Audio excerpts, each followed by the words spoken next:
저걸 어디에 준용을 해야 되는지를 어떻게 하나요? 그래서 조기와 관련된 것을 보면요. 일단 우리 저거 다시 한번 행위 준용과 관련해서 보시면 그 보철물 교환면 나사 삽입구 재충전은 기존 충전 뭐 글래스 아이노머나 아니면 아말감 충전을 하면 아말감 충전과 관련된 캐버티 프랩 그 다음에 충전 뭐 폴리싱 이렇게 준용하시면 되고요.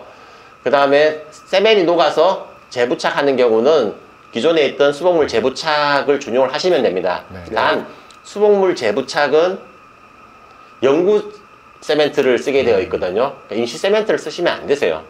원칙적으로. 그 다음이 이제 치주 수술과 관련된 건데 임플란트는 그냥 치아라고 생각을 하시면 됩니다. 우리가 임플란트 주변에 이제 염증이 생겨서 비외과적 처치를 하게 되면 그냥 스케일링만 했으면 이제 스케일링을 청구하고 그 다음에 뭐 국서 마취하고 나서 비외과적으로 좀 더 깊게 하면 그냥 치주 소파수를 청구하시면 됩니다. 판막을 열어서 대부리막만 하게 되면 치은 방리 소파술 거기에 뭐 골결손부가 있어서 봉그래프트를 하면 치조골결손부 골리식술 차폐막을 대고 수술을 하게 되면 조직 유도 재생수를 청구를 하시면 됩니다. 저게 지금 나이 제한이 없이 청구가 된다는 거죠? 그렇죠. 치주 수술이 다 나이 제한이 없이 다 수술을 할 수 있는 거죠. 저걸 왜 몰랐을까요? 눈앞에서 소나타 한 대가 왔다 갔다 하고 있습니다 지금. 많은 치과 의사분들에게 홍보가 너무 안 된 것 같아요. 잘 몰라요. 정말로. 제가 이제 저 부분에 많이 관여를 했기 때문에 저한테 전국을 돌면서 강의를 하라고 했을 때 제가 귀찮아서 사실은 안 한다고. 그때는 온라인 교육이 활성화 안 됐어요. 온라인 교육이 활성화됐으면 이 당시에 그냥 아예 온라인 자료를 만들어서 했으면 많은 치과의사분들이 쉽게 알 수가 있었을 것 같습니다. 지금이라도 이런 기회가 있는 게 참 좋네요. 그렇죠. 아직 앞으로 치과에서 할 날이 많이 남았으니까. 이거 뭐 연당 한 500에서 1000 정도는 벌 수 있는 강의인 것 같은데요. 아까 전에 했던 거 마저 한 번 더 해보면요. 여기에 보시면 치과 임플란트 점막 관통 이행부 재형성술. 상당히 좀 어렵긴 하지만 우리가 이렇게 임플란트 주위염을 치료하기 위해서 서멀지를 시키고 나서 다시 세컨 서저리를 하는 경우에 보시면 이것도 행위를 준용을 하는데 어디 행위에 준용되어 있냐면 치음 박리 소파술 간단 수가를 받을 수 있습니다. 간단에 준용되어 있기 때문에 하시면 되고요. 혹시 뭐 이걸 하면서 프리진지발 그래프트를 하는 경우에는 그냥 프리진지발 그래프트 수가를 준용을 하시면 됩니다. 또 하나가 우리가 이제 그 비외과적 처치는 그냥 치수소파수를 하면 되지만 우리가 외과적 접근을 하는 경우에는 판막을 열고 임플란트 표면에 뭐 테트라사이클린 등을 이용을 해서 이제 디톡시피케이션을 하는 경우가 있는데요. 이 경우에는 사실 치아에 우리가 하는 경우보다 좀 더 난이도가 높다라고 판단을 해서 임플란트 주위염을 처치하기 위해서 치근면 처치술을 하는 경우에는 200%를 받으실 수가 있습니다. 산정을 이렇게 안에 내역 설명을 임플란트 주위염 처치를 위해서 치근면 처치술을 했다라고 하고 200%를 청구를 하시면 됩니다. 그 요새는 발치랑 관련해 가지고 발치를 하면서 바로 심거나 또 1단계, 2단계 수술을 동시에 하는 경우도 많이 있는데 이거 청구하는 거를 어떻게 하는지. 일단 임플란트를 1단계를 청구를 하려면요 상병이 뭔 줄 아세요? 치아 상실이에요. 2단계를 청구를 하려면 당연히 1단계를 먼저 청구를 해야 되잖아요. 그래서 2단계와 발치를 같이 청구를 하실 수가 없습니다. 왜냐면 치아가 있는 상태에서 1단계 청구가 안 들어가거든요. 치아 상실이 돼버리기 때문에 1단계를 청구했다는 이야기는 그 다음에 발치를 할 수가 없는 상태예요. 그렇기 때문에 만약에 우리가 이미디어트 플레이스먼트를 한다라고 하면 발치한 날 1단계를 청구하셔야 됩니다. 발치를 하고 발치를 했으니까 치아 상실이 된 거죠. 그날 같이 진단을 했다라고 보시면 됩니다. 그래서 발치랑 1단계가 같이 청구가 될 수는 있어요. 그리고 식립은 그날 심었잖아요. 아니 심어도 돼요. 심어도 되긴 하는데 이게 청구가 어떻게 일어나냐면 2단계 행위가 완료되는 날 2단계를 청구를 하게 되어 있습니다. 네.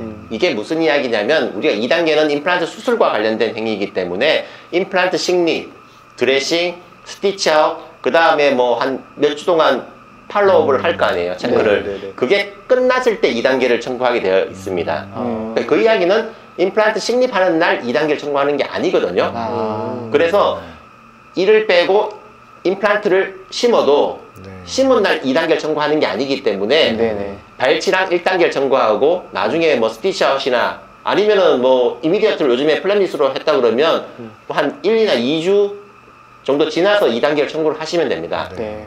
그러면 그때 환자분한테 본인 부담금을 받아야 되겠네요. 원래는 본인 부담금을 단계별로 이렇게 받으시면 되는데 그냥 한 번에 몰아서 받는다고 해도 굳이 그것 때문에 심평원에서 아니면 건강보험공단에서 나와서 조사를 하고 페널티를 주지 않을 겁니다. 네. 그거는 별 관계는 중요하진 않는 것 같아요. 네. 할 때마다 그렇게 받거든요. 저도 그렇게 네네. 하는데 어떤 환자분들은 오셔가지고 화를 내시잖아요. 네. 헷갈리고 왜 한 번에 안 하냐고. 그래서 한 번에 받으셔도 사실 크게 문제가 되진 않을 거고요. 그런가요? 또 하나는 아까 1단계, 2단계를 같이 청구할 수 있느냐인데 우리가 의치는 단계를 여러 개를 한 번에 청구할 수 있어요. RPD 같은 경우에는 프레임업 시적이랑 그 다음에 그 웩스림에서 교합 바이트까지 한 번에 뭐 단계를 같이 할 수 있는데 임플란트는 단계를 두 개를 같이 청구할 수 없게 되어 있습니다. 그래서 1단계, 2단계, 3단계는 각각 날을 다르게 해서 청구를 하셔야 됩니다. 같이 청구를 하면 그게 청구 오류가 생겨서 스톱이 됩니다. 여기에 적혀 있는 대로 하려고 그러면 같은 날 청구하는 게 불가능하겠네요. 덴처랑 다르게 임플란트는 여러 날에 걸쳐서 시행이 되는 것을 하나의 묶음으로 이렇게 단계별로 묶어놨기 때문에 동시 청구가 어쨌든 안 되게 만들어져 있습니다. 저희가 보험 임플란트 진료를 하다 보면은 보험 임플란트 시술이라든지 그 우리가 유지 관리와 다른 치료가 병행해 가지고서는 치료하는 경우들이 있거든요. 네. 보통 그렇게 됐을 때 어떻게 청구를 해야 되는지. 그게 사실 행위는 청구를 하실 수 있으세요. 임플란트가 1단계부터 시작해서 3단계 청구가 일어나는 보통 한 3개월 정도가 네네. 걸리잖아요. 네네. 그 3개월 동안은 계속 임플란트 행위를 하고 있는 중이라고 보시면 됩니다. 네네. 그래서 임플란트는 행위는 1단계, 2단계, 3단계로 나누어져 있지만 그게 1000-11이라는 코드는 하나로 되어 있거든요. 그래서 3개월 동안 그 행위를 계속 하고 있는 네네. 가 되고요. 그 도중에 다른 진료 행위가 들어오면 행위료는 따로 뭐 청구를 하시면 됩니다. 군관 치료를 하거나 뭐 다른 치아에 충치 치료를 하게 되면 그 행위료를 청구는 할 수 있는데 제일 문제가 되는 게 진찰료를 받을 수 있느냐가 제일 애매해지거든요. 사진을 찍는 것도. 그렇죠. 엑스레이를 찍는 경우. 그래서 만약 임플란트를 한 부위, 임플란트를 47번에 임플란트를 했다라고 해서 도중에 이제 엑스레이를 47번을 찍으면 그거는 기본적인 임플란트 행위에 들어가 있는 겁니다. 이미 포괄수가라고 해서 그런 행위들이 다 들어가 있기 때문에 별도로 청구를 할 수 없는 거고요. 하지만 뭐 36번에 엔도를 하는 경우에 36번을 찍었다. 그런 것들은 다 별도로 행위료를 청구를 하실 수 있습니다. 만약에 47번에 임플란트 심었는데 46번에 엔도를 한다. 그거는 당연히 46번에 엔도를 하기 때문에 스탠다드는 청구가 될 겁니다. 파노라마를 찍으면 좀 애매해지기는 해요. 네. 파노라마는 원래 행위 자체가 전체를 한 번에 보는 거기 때문에 임플란트를 보기 위해서도 우리가 임플란트 수가를 만들 때 도중에도 어쨌든 그런 체크를 위해서 방사선 촬영을 할 수 있다라고 되어 있거든요. 그렇기 때문에 파노라마를 찍으면 청구하기가 좀 애매해질 겁니다. 네. 또 하나가 지금 보시는 진찰료와 관련돼서 원예 처방전이 예전에는 사실 원예 처방료가 별도로 있었는데 90 몇 년도에 이제 진찰료에 포함이 되어 있어요. 진찰료에는 원예 처방료가 이미 들어가 있는 겁니다. 그래서 만약에 임플란트 시술과 관련돼서 제가 임플란트를 2단계를 하고 나서 갑자기 환자가 2주 뒤에 좀 압세스가 생겼거나 뭐 문제가 생겨서 원예 처방을 하게 되면 그거는 임플란트 시술과 관련된 행위이기 때문에 진찰료를 못 받는 거죠. 임플란트는 진찰료까지 다시 포함되어 있는 수가거든요. 네. 그래서 진찰료를 받을 수가 없는 겁니다. 그냥 그 원예 처방을 하면서 진찰료 없음에 체크할 수 있게 되어 있거든요. 그러니까 진찰료 없음을 체크를 하시면 되고요. 하지만 뭐 다른 이유로 다른 치아에 압세스가 생겼거나 하는 경우에는 그때 처방을 내리는 경우에는 진찰료를 재진을 청구를 할 수가 있습니다. 그리고 보시는 것처럼 임플란트가 단계별로 저런 행위들을 다 포괄을 하고 있는 행위로 되어 있고요. 다만 저런 행위들이 지금 만약에 2단계 같은 경우도 보시면 임플란트 식립과 그 다음에 소독, 발사 이런 게 날짜가 다르잖아요. 네. 2차 수술도 다르고 그럼 여러 날짜에 일어나는 거지만 청구는 하루로 청구를 하는 겁니다. 하루에 일어나는 것처럼 이제 가상이 되어 있기 때문에 저 행위에는 진찰료가 하루만 들어가 있다 보시면 됩니다. 청구하는 날 진찰료가 포함된 수가라고 보시면 됩니다. 그래서 이게 무슨 이야기냐면 우리가 만약에 그 2단계에서 7월 5일 날 1차 수술을 하고 그 다음에 7월 6일, 15일 발사를 하고 그 이후에 2차 수술, 소독, 발사를 하면 6회를 왔지만 2단계에는 진찰료가 한 번만 들어가 있는 겁니다. 그 청구한 날 2단계 청구는 실제 마지막 행위가 끝났을 때 청구를 하게 되어 있기 때문에 10월 15일 날 만약에 급여 청구를 하는 거고요. 그리고 2단계 요양행위 개시일도 10월 15일이 되는 겁니다. 진찰료 같은 경우에는 이 중복해서 청구를 할 수 없게 되어 있거든요. 임플란트 행위 자체가 수가에 진찰료 들어가 있기 때문에 그 진찰료가 청구된 날 다른 진찰료를 청구를 할 수 없는 겁니다. 그래서 이 이야기가 어떻게 되냐면 임플란트 1단계를 청구한 날 이쪽이 10월 5일 날로 따지면 10월 5일 날 엔도를 하게 되는 경우에는 1단계에 진찰료가 들어가 있기 때문에 중복 청구가 안 되는 겁니다. 네. 그래서 10월 5일에는 근관학대라든지 저런 거 했을 때는 행위료만 청구를 하고 진찰료는 청구가 안 되는 거죠. 진찰료가 중복이 안 되니까. 하지만 10월 10일 날을 임플란트를 심었다고 하더라도 전날은 청구가 안 들어간 날이니까 저기는 진찰료 청구를 할 수 있는 겁니다. 그리고 마지막 2단계 청구가 들어간 10월 20일 날 행위가 다른 행위가 일어나면 거기는 진찰료가 청구가 안 되는 겁니다. 네.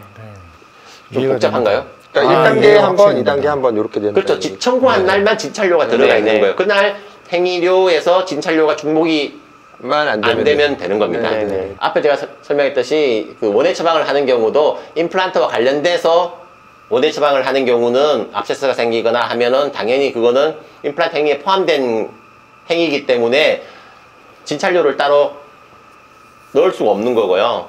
그게 아니고 다른 부위에 뭐 치주 농양이라든지 이런 경우에 원예 처방을 하는 경우는 임플란트 단계별 청구가 들어간 날짜가 아니면 진찰료를 받을 수 있는 겁니다. 그 젊은 환자들한테 네. 임플란트를 심었을 때 그게 비보험으로 처방전이 나가야 되잖아요. 네. 그런 경우에 만약에 그 처음 말고 중간에 뭐 한 달, 2달 정도 지나서 앱세스가 생겨서 그때 처방이 나가는 거는 그것도 비보험으로 해야 되나요? 그것도 애매하게는 제가 이렇게 그 심평원에 계시는 분한테 질의를 했었어요. 우리가 네네. 임플란트 수술을 하고 상악동에 문제가 생겨서 네네. 처치를 약 처방을 하거나 네. 그런 걸 하게 되면 급여가 되냐 했을 때 급여로 할 수가 있다라고 하시더라고요. 상병이 어쨌든 생겨서 네네. 별도로 어쨌든 행위로 본다라고 설명을 그래요? 하시더라고요. 예. 네네네. 그래서 제가 봤을 때는 근데 임플란트 주변에 압세스가 생겼다.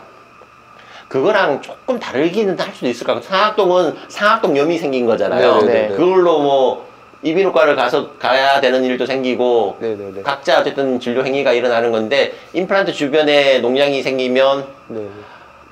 이거 참 이게 급여라는 게요. 네. 해석을 어떻게 하느냐에 따라서 사실 좀 다르기는 하거든요. 일단은 R&D를 하고 급여로 처방을 내려도 크게 문제는 안 되지 않을까라고 네네네. 저는 생각을 합니다. 참 어렵네요.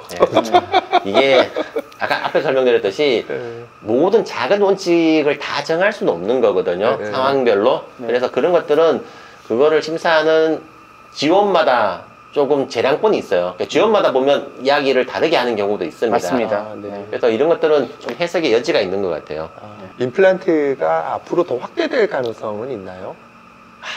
이건 제가 요즘에 이제 그 보험 취업에서 하는 보험과 관련된 이제 자문회의라든지 이런데 활동을 안 한 지가 한 3년이 지나서 정확치는 않는데 제가 개인적으로는 쉽지는 않을 것 같습니다. 이게 워낙 재정이 많이 들어가는 거거든요.